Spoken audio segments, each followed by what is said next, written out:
Hoy aprenderás la historia completa de la Biblia y comprenderás tanto el Antiguo como el Nuevo Testamento, desde Adán en el jardín del Edén hasta la muerte de los discípulos de Jesús. Sin duda, cuando termines de ver este video, no serás el mismo, amarás aún más la palabra de Dios. Claro, esto solo ocurrirá si abres tu corazón a la palabra de Dios. Si tienes dificultades para entender la Biblia, en este video podrás comprender. Y después de ver todo lo que se enseñará, estoy seguro de que serás edificado e iluminado con las Escrituras. Todo comenzó en el principio. Antes del inicio solo existía Dios.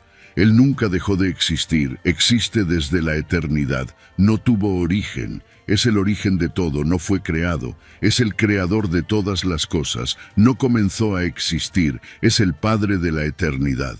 La eternidad es un atributo exclusivo de Dios. En el principio, Dios creó los cielos y la tierra. En el sexto día, Dios creó al hombre a su imagen y semejanza, y del hombre creó a la mujer.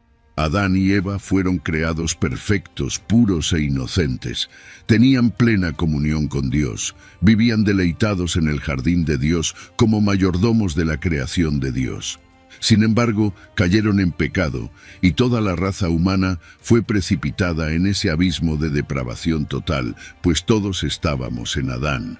Adán y Eva tuvieron dos hijos, Caín y Abel. Por envidia, Caín mató a su hermano, convirtiéndose en el primer homicida y fratricida de la historia. Más tarde, Adán y Eva tuvieron otro hijo, Set. De él comenzó a surgir una descendencia santa que se volvió hacia Dios. No tardó, sin embargo, en que la tierra se llenara de maldad y violencia.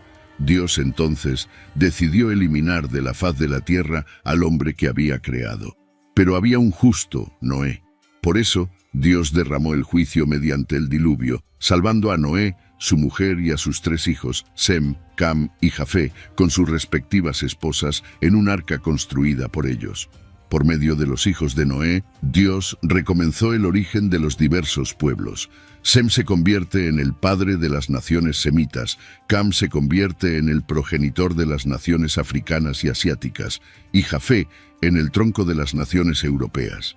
Más tarde, Dios elige una familia para formar el pueblo que sería el instrumento para traer al mundo al Mesías prometido. Llama a Abraham de Ur de los Caldeos.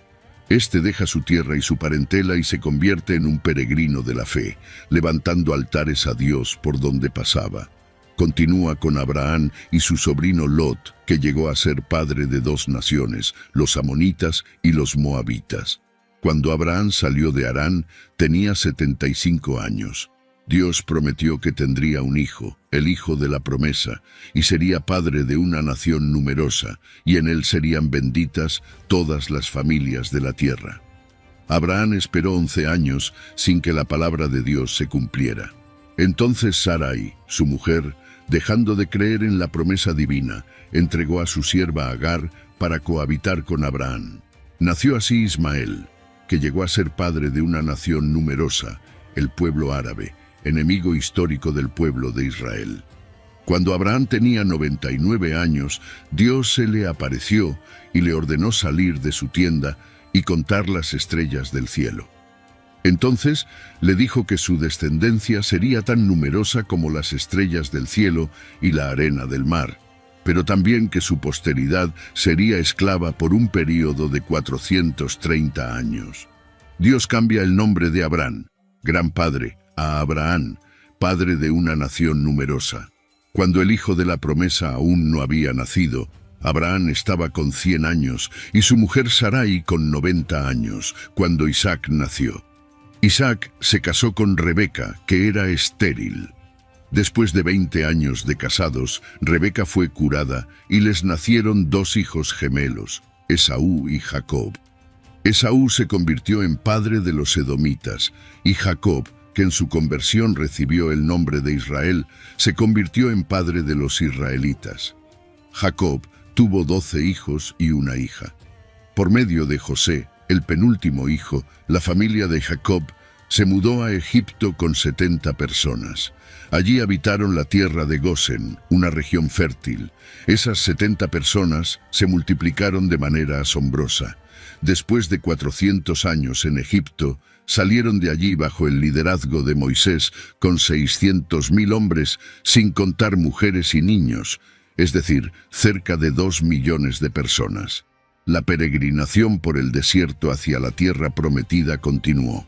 Lo que debía hacerse en 3 meses llevó 40 años debido a la incredulidad del pueblo y de los 12 espías que fueron a conocer la tierra prometida. 10 de ellos regresaron con un informe pesimista e incitaron y amotinaron al pueblo contra Dios y Moisés. Ante los gigantes de esas tierras se sintieron como saltamontes y minimizaron el poder de Dios. Entonces Dios los castigó severamente, condenando a todo ese pueblo a perecer en el desierto, permitiendo que solo Josué y Caleb, los espías creyentes, entraran en la tierra prometida. El pueblo de Israel anduvo en círculos en el desierto durante 40 años, un año por cada día que espiaron la tierra. El desierto se convirtió en el mayor cementerio del mundo, donde pereció toda aquella generación que salió de Egipto, excepto los 2 hombres que se atrevieron a confiar en Dios. Tras los 40 años de peregrinación, tenemos 6 años de conquista de la tierra bajo el liderazgo de Josué, pero aún había mucha tierra por conquistar. Josué, siervo de Moisés, introdujo al pueblo en la tierra prometida por un llamado de Dios y por una capacitación extraordinaria. Después de la muerte de Josué, comienza una larga fase de 330 años de gobierno teocrático, llamado Período de los Jueces. Fue un tiempo de gran inestabilidad espiritual y de altibajos en la vida de Israel. En el tiempo de los jueces, el pueblo hacía lo que le venía en mente, debido a la dureza del corazón del pueblo de Israel. Este fue oprimido por muchos enemigos.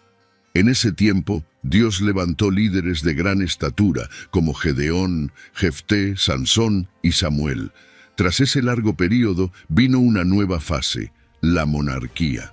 El pueblo de Israel, mirando a las naciones vecinas, pidió un rey. El pueblo ya no quería que Dios gobernara sobre él.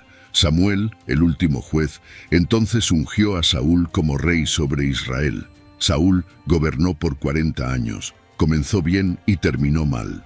Abrió las cortinas de su gobierno con humildad, pero luego se rindió a la soberbia, a la crueldad y finalmente a la rebeldía y a la apostasía. Tras él, David reinó en su lugar, también por 40 años, trasladando la capital de Israel de Hebrón a Jerusalén. Su gobierno fue exitoso. David fortaleció su reino y se convirtió en el rey más destacado de Israel. Acumuló fortunas, conquistó tierras, venció ejércitos, caminó con Dios, fue un hombre según el corazón de Dios, a pesar de pecar gravemente contra Dios, contra su familia y contra su pueblo. Se arrepintió y fue perdonado por Dios. De su linaje vino el Mesías. Tras su muerte, Salomón, su hijo, reinó en su lugar por 40 años.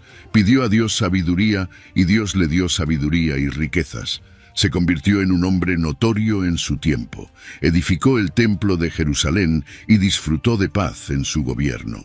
Sin embargo, debido a sus muchas mujeres, su corazón se corrompió. Solo en la vejez, Salomón se volvió hacia Dios y se arrepintió de su pecado. Así tuvimos 120 años de Reino Unido. Saúl cayó en las redes de la hechicería, David en la trampa del adulterio y Salomón en las garras de la idolatría. Dios atendió al deseo del corazón del pueblo, dándole reyes, pero el pueblo tuvo que sufrir las consecuencias de esa insensata elección.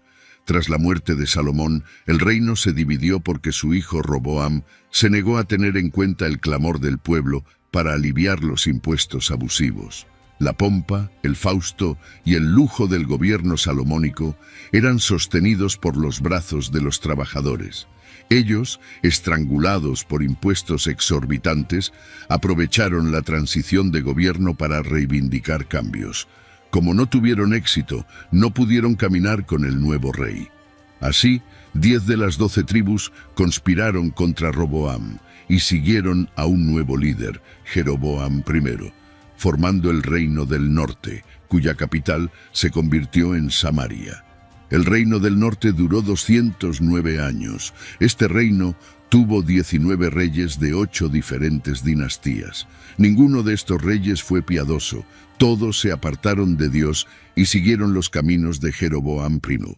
Este rey decidió usar la religión por intereses políticos, temiendo que sus súbditos buscaran Jerusalén para adorar en el templo y fueran así atraídos políticamente por los reyes de Judá. Jeroboam I decidió construir templos en el reino del norte, en Betel, Gilgal y Berbe. En ellos colocó un becerro de oro e indujo al pueblo a adorarlo como si fuera el propio Dios. Todos los 19 reyes del reino del norte siguieron ese camino. Todos fueron impíos y perversos. Ninguno buscó a Dios.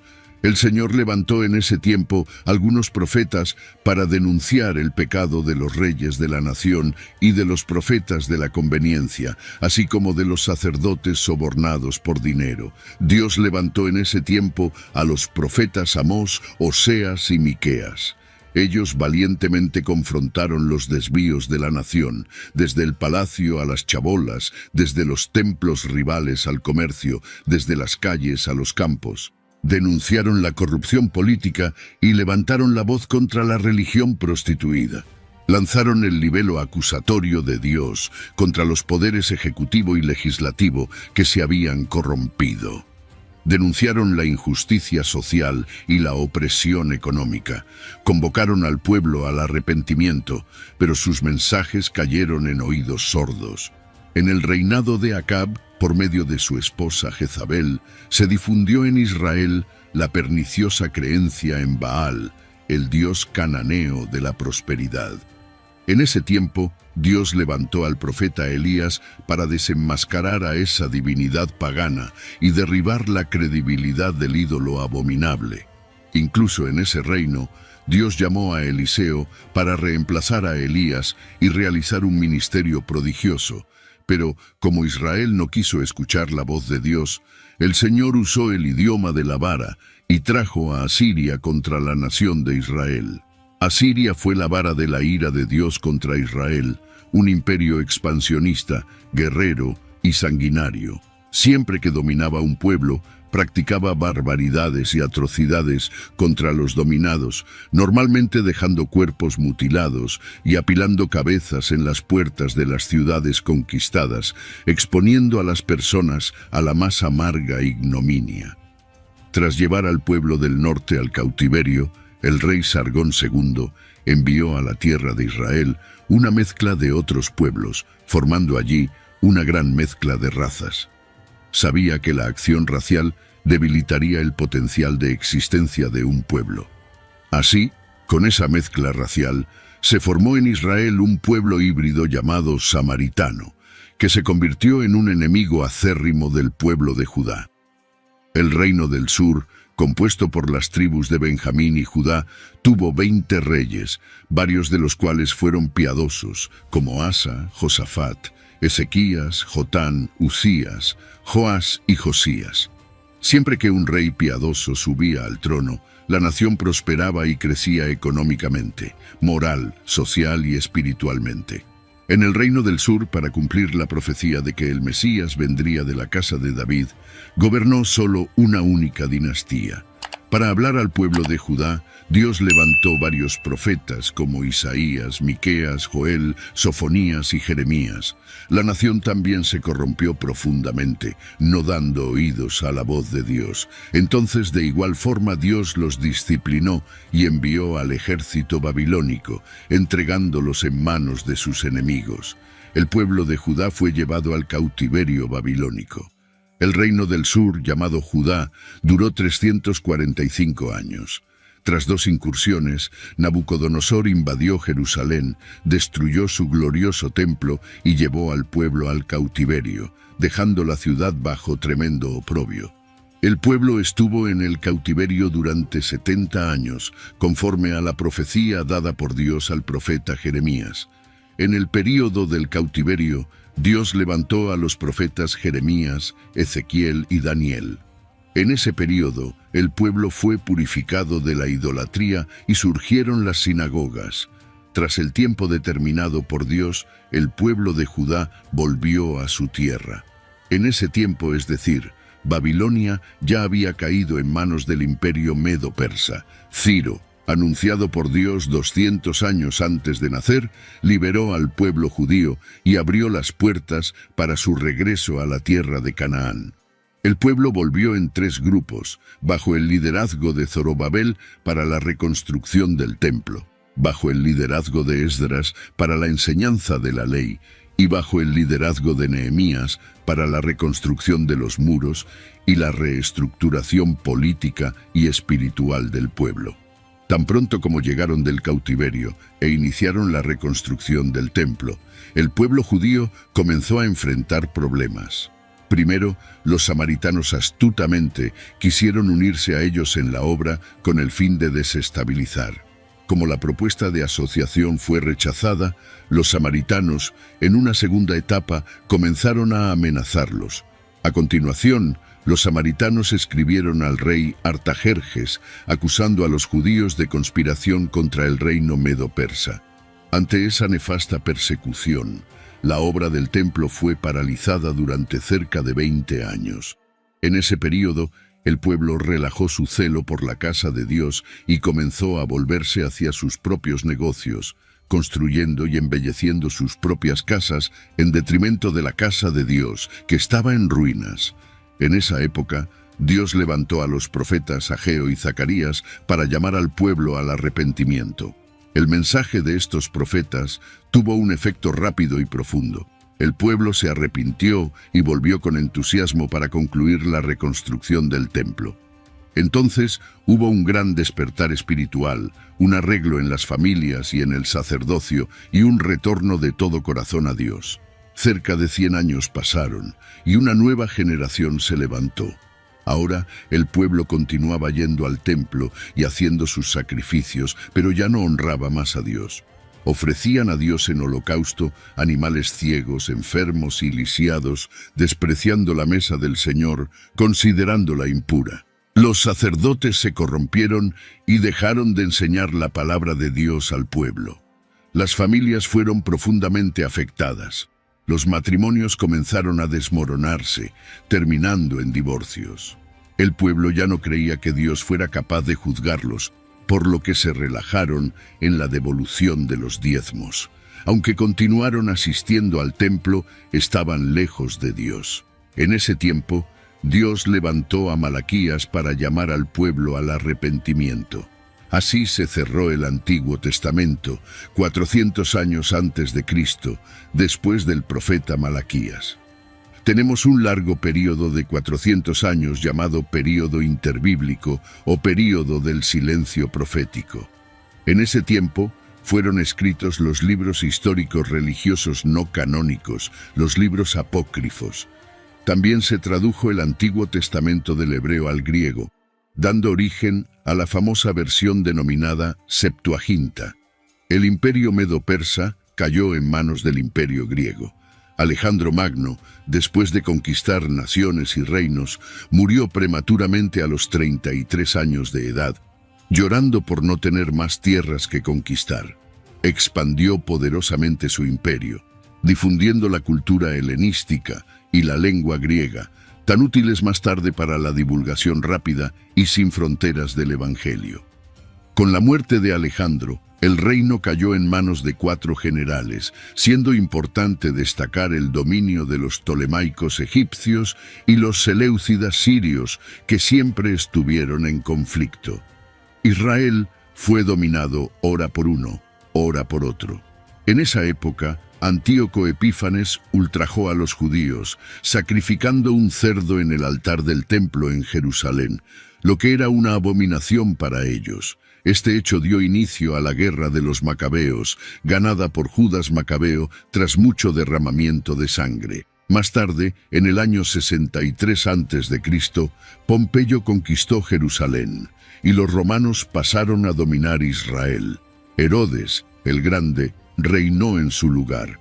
Herodes el Grande fue un gran administrador, amplió y embelleció el templo de Jerusalén, construyó el puerto de Cesarea, abriendo camino al comercio internacional y facilitando los viajes de los misioneros por el mundo. Construyó la fortaleza de Masada y muchos palacios y fortalezas. Sin embargo, Herodes era un hombre inseguro y violento.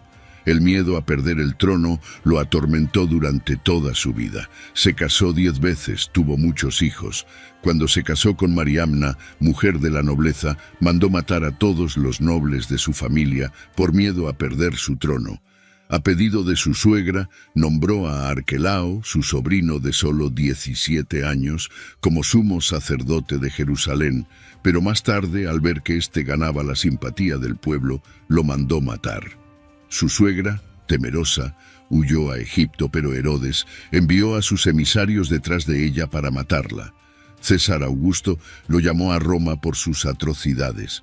Antes de ir, sin embargo, mandó matar a su esposa Mariamna por temor a que conspirara contra él en su ausencia.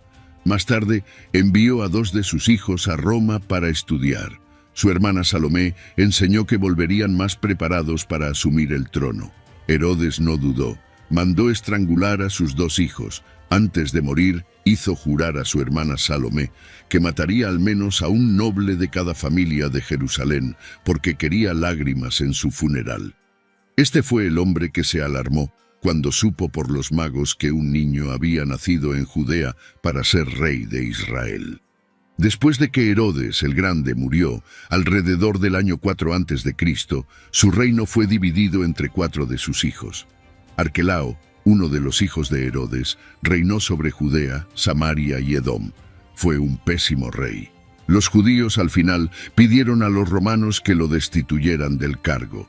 Roma, preocupada por los constantes problemas en Judea, instaló allí a un procurador o gobernador romano. Así fue como los romanos comenzaron a gobernar directamente Judea. En ese momento, Pilatos era el gobernador. Esta catastrófica situación estatal y política, en la que el pueblo elegido de Dios se encontraba bajo el poder odioso de los herodianos y a merced de la esclavitud del dominio romano, hizo que se manifestara como nunca antes una esperanza política por el Mesías, un grito de liberación y redención de la servidumbre impía. Fue entonces, en esa época, que Jesús, en la plenitud de los tiempos, cumpliendo las profecías bíblicas, nació en Belén de Judea. El Verbo eterno se hizo carne y habitó entre los hombres. Vivió entre nosotros, lleno de gracia y de verdad.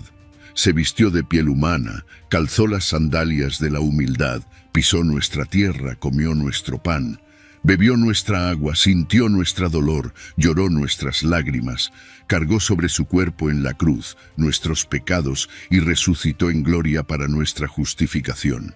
Tanto la cultura helenística como la romana se unieron a la contribución de los judíos en la venida del Mesías al mundo. Cuando Jesús nació, Palestina estaba bajo el dominio de Roma. Con la persecución de Herodes el Grande, José y María huyeron con el niño Jesús a Egipto, donde permanecieron hasta la muerte del impío rey. Luego regresaron de Egipto y se establecieron en Nazaret, la ciudad donde habían vivido antes. Allí, Jesús creció como hijo de un carpintero. A los 30 años comenzó su ministerio, siendo bautizado en el Jordán por Juan el Bautista, identificándose así con los pecadores a quienes vino a salvar. Mientras Jesús oraba en el Jordán, los cielos se abrieron y el Padre habló: «Este es mi Hijo amado, en quien me complazco». En ese mismo momento, el Espíritu Santo descendió sobre él en forma de paloma, revistiéndolo de poder para iniciar su ministerio. Del Jordán, el Espíritu Santo condujo a Jesús al desierto, donde ayunó durante 40 días y 40 noches, y fue tentado por el diablo en 3 ocasiones. El diablo intentó derribar a Jesús, pero el Hijo lo venció en el desierto, utilizando siempre la espada del Espíritu, la palabra de Dios. Mientras el diablo derribó al primer Adán en el paraíso, fue derrotado por el segundo Adán en el desierto. Luego del desierto, Jesús, lleno del Espíritu Santo, se dirigió a Galilea, llegando a Nazaret, donde pasó la mayor parte de su vida terrenal. Entró en la sinagoga, tomó el rollo del libro de Isaías y leyó: «El Espíritu del Señor está sobre mí, porque me ha ungido para predicar, para sanar y para liberar». Jesús llamó a 12 hombres, a quienes llamó apóstoles, y dedicó la mayor parte de su tiempo a entrenarlos y discipularlos. Recorrió Galilea, Perea, Samaria y Judea. Predicó en ciudades, aldeas y campos, en sinagogas y en el templo, al aire libre, en la playa y también en hogares. Predicó a multitudes y también a grupos pequeños. Jesús caminó por todas partes haciendo el bien y liberando a los oprimidos por el diablo. Sanó a los enfermos, alimentó a los hambrientos, dio vista a los ciegos, enderezó a los paralíticos, hizo caminar a los cojos, dio audición a los sordos, purificó a los leprosos, liberó a los poseídos y resucitó a los muertos. Fue la suprema revelación de Dios a los hombres. Se llamó Emmanuel, Dios con nosotros. Él es Dios mismo manifestado en carne. Jesús vino con una misión definida por todos aquellos a quienes el Padre le dio. Nació para morir, murió para que pudiéramos vivir. El apóstol Pablo fue enfático al decir que murió por nuestros pecados, según las Escrituras, fue sepultado y resucitó al tercer día, según las Escrituras. Su muerte no fue un accidente, ni su resurrección una sorpresa. El diablo usó diversos artificios para apartarlo de la cruz, pero Jesús marchó hacia ella como un rey marcha hacia la corona.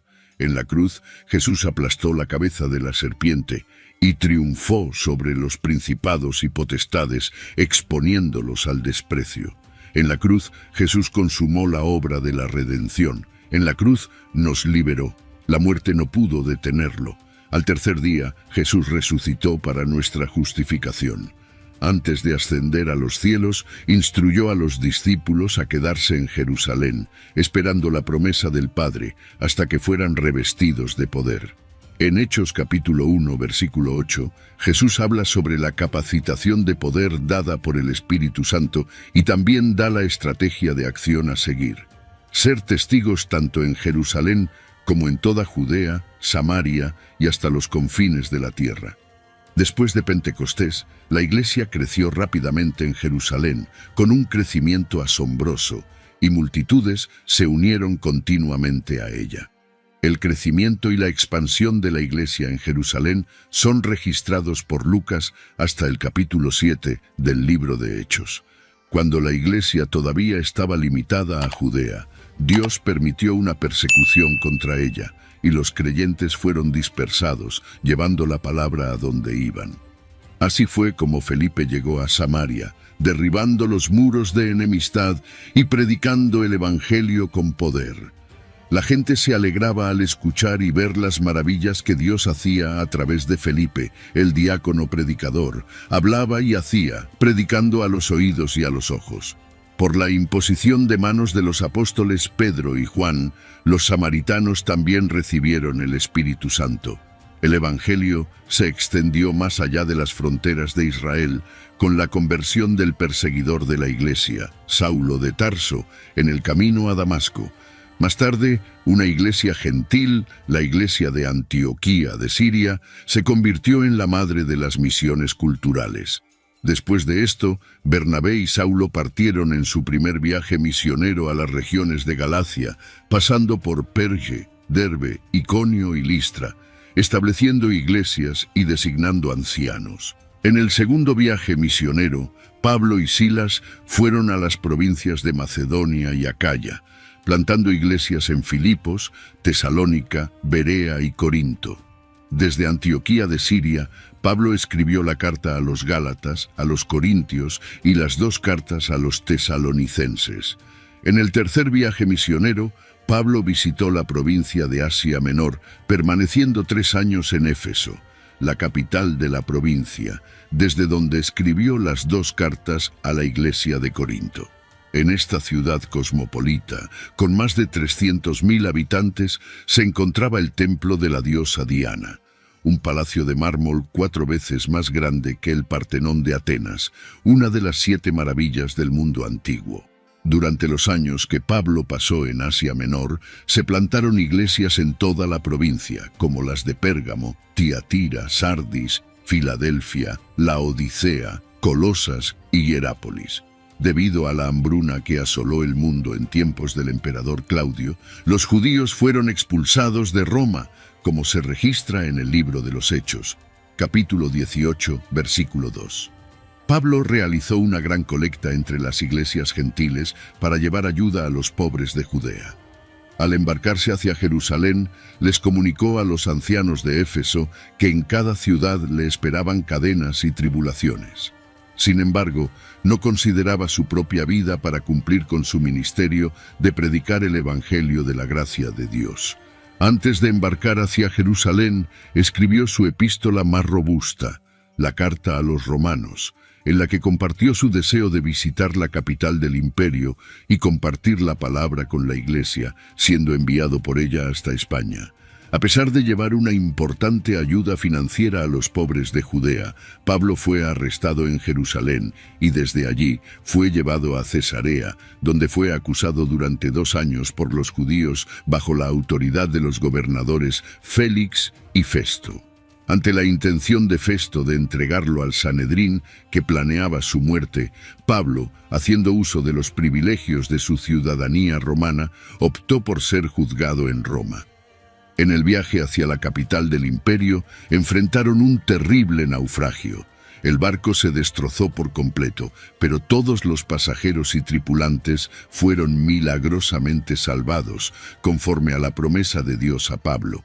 En la isla de Malta, a donde llegaron, una víbora mordió la mano de Pablo, pero Dios neutralizó el veneno letal de la serpiente y además utilizó a su siervo para sanar a todos los enfermos de la isla. Así, los malteses enviaron a Pablo a Roma con todas sus necesidades cubiertas. Allí estuvo preso durante 2 años en una casa alquilada. Desde allí, Pablo evangelizó a la guardia pretoriana, exhortó a los creyentes a trabajar y escribió cartas a los efesios, los filipenses, los colosenses y Filemón. Después de este período, Pablo fue liberado de la prisión, pero a partir del año 64, la persecución a la iglesia, en lugar de ser religiosa, se volvió política, y Pablo regresó a la prisión, siendo encerrado en una mazmorra, un oscuro y húmedo sótano subterráneo.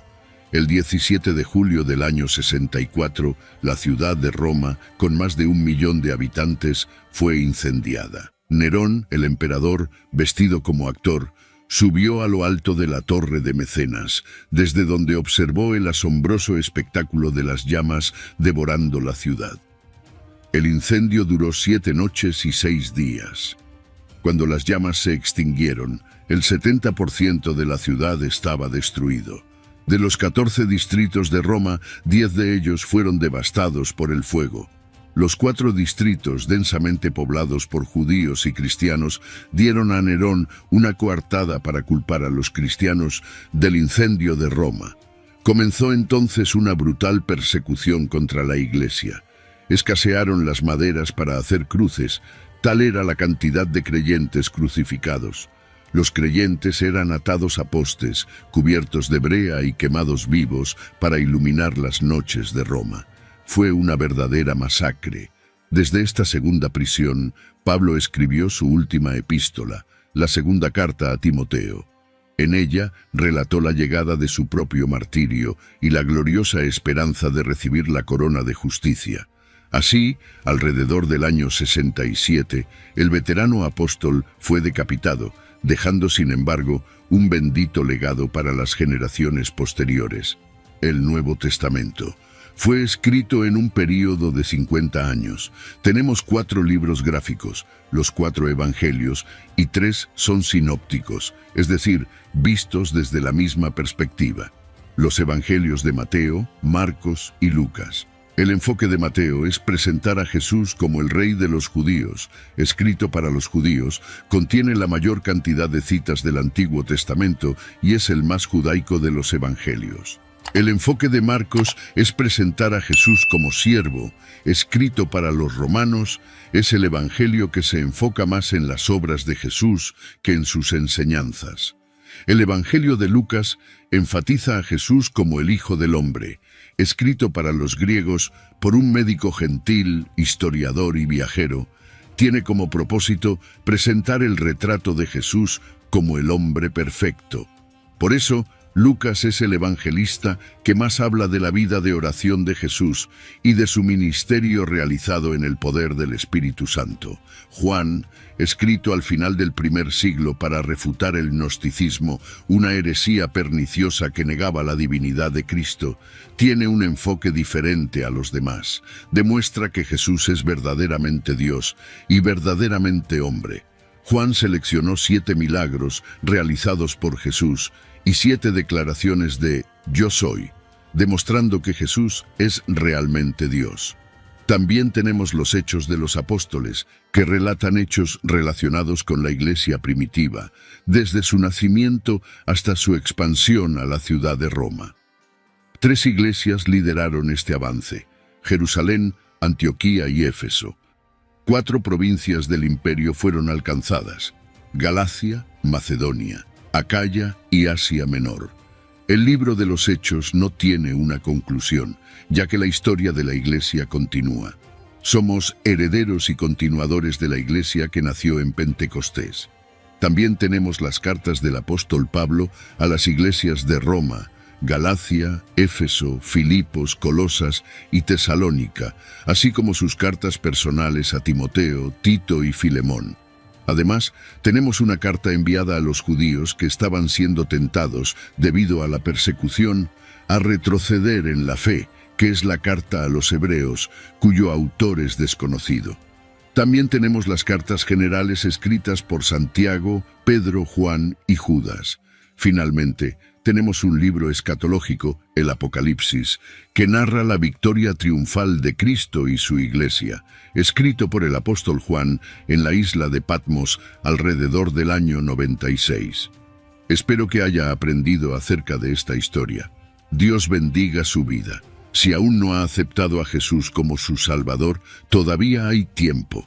Arrepiéntase. Él puede cambiar su futuro, su historia, puede quitar toda tristeza, toda soledad y proporcionar lo que necesita. Entre en su habitación, cierre la puerta y hable con Dios. Él le escuchará. Dios le bendiga. Si le gustó el video, no olvide dar like y suscribirse al canal.